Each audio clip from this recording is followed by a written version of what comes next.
We call it eternal, carved in lines of code. But the truth is a burden that the network sowed. When the DAO was broken, the timeline split in two, proving that the truth is just what we choose to do. A collective agreement disguised as a stone. Welcome to The Explainer. Today, we are absolutely cutting through the buzzwords to demystify the real, actual mechanics of blockchain technology. Look, if you've ever felt completely overwhelmed by all the hype out there, you are definitely in the right place. We're going to break this all down from the ground up, keeping it incredibly clear and focused. Okay, let's dive right into this. Here is our roadmap for today. First, the double spending problem. Second, building the blockchain foundation. Third, solving the Byzantine fault. Fourth, we'll look at proof of work versus stake. And finally, we're wrapping up by busting common blockchain myths. Let's get started. Section 1, the double spending problem. So, I want you to really think about this core question. How do you stop a digital coin from being spent twice? I mean, think about a physical dollar bill, right? When I hand it to you, I physically no longer have it. But digital files, as we all know, a digital file can be copied perfectly and with literally zero effort. So if money is just digital data, what's stopping someone from copying a $5 digital token and spending it 1,000 times over? Right, so that exact risk is what we call double spending. It's the danger that a single digital token gets duplicated and used in multiple separate transactions. Now, historically, the only way we actually knew how to solve this was by relying on a trusted central authority, like a bank, to maintain a master ledger and manually verify every single transaction. But that traditional solution comes with a pretty massive trade-off. It sacrifices your privacy, and it requires absolute blind trust in that single central operator. Section 2, building the blockchain foundation. Now, there is a very common misconception that blockchain was just, invented overnight in 2008. But actually, it was a decades-long pursuit.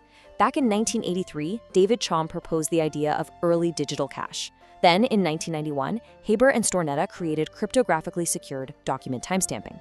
Fast forward to 2004, Hal Finney introduces reusable proof of work.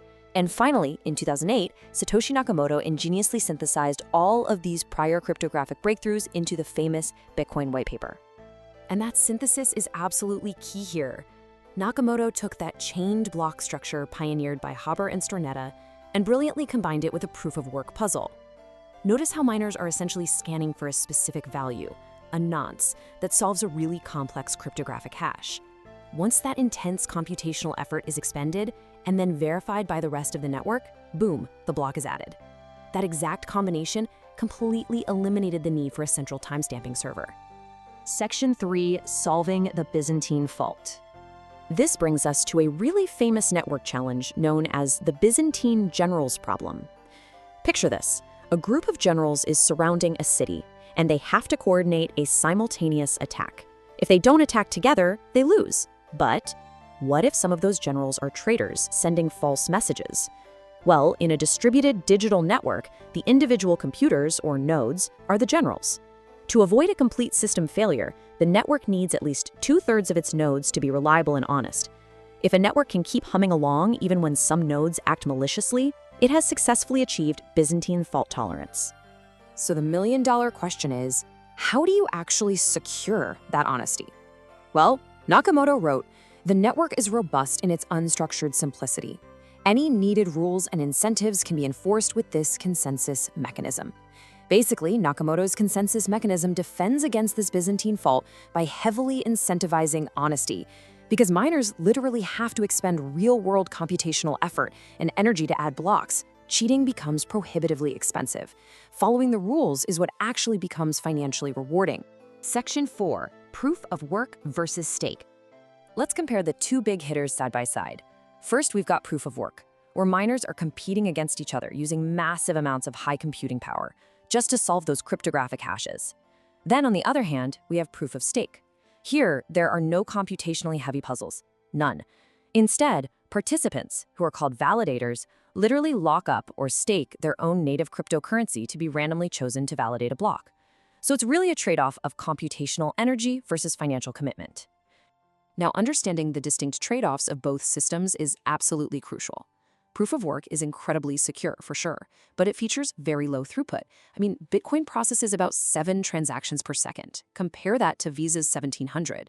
Plus, it has massive energy requirements.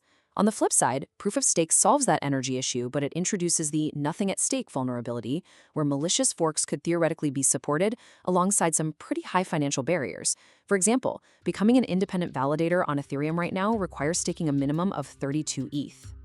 Actually, let me put that proof of work energy consumption into perspective for you with this completely mind-blowing number. 11 terawatt hours. That is the estimated annual energy consumption of the Bitcoin network alone. To give you an idea of scale, that rivals the entire annual power usage of whole countries like Finland or Argentina. It is a massive, massive physical footprint for a digital asset. Section 5, Busting Common Blockchain Myths. All right, so here is one of the most common questions posed in public perception, and it's a myth that heavily plagues the industry. Is cryptocurrency just the currency of criminals? Well, let's look at the actual facts. First off, traditional fiat currency, good old cash, has been the primary tool for financial crime and money laundering for centuries. Second, we have to remember that blockchain is literally a permanent public ledger.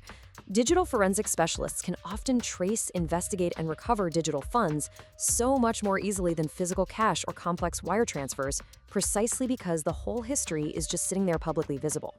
And third, regulated platforms today enforce strict Know Your Customer or KYC protocols, exactly like traditional banks do. Next up, we really need to clear up some widespread confusion we constantly see in mainstream media.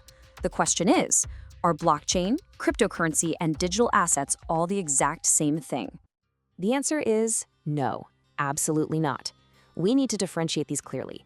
Think of blockchain as the distributed ledger infrastructure. It's the highway.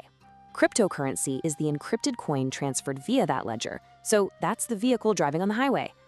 And digital assets, well, that's a much broader term that includes anything stored digitally that holds value, like electronic documents or NFTs. That's the cargo inside the vehicle. Makes sense, right? And our final myth to tackle today, is blockchain totally isolated and unable to integrate with traditional finance? Actually, it's quite the opposite. The integration is already happening as we speak. Leading global banks are actively utilizing blockchain technology for real-time gross settlements. Major trading platforms are implementing rigorous anti-money laundering controls directly into their crypto ecosystems. And on top of that, programmable smart contracts are beginning to bring unprecedented efficiency, transparency, and massive cost savings to everyday traditional banking processes. The old financial world isn't ignoring this. They are actively adopting it. We've covered a ton of ground today, all the way from the genesis of the double spending problem to completely dismantling these industry myths. I want to leave you with this final provocative thought. As blockchain evolves beyond its early misconceptions, and as trustless consensus becomes even faster and more efficient, what traditional system will it reinvent next? Thanks so much for joining me for this explainer. Keep questioning, keep learning, and I'll catch you next time.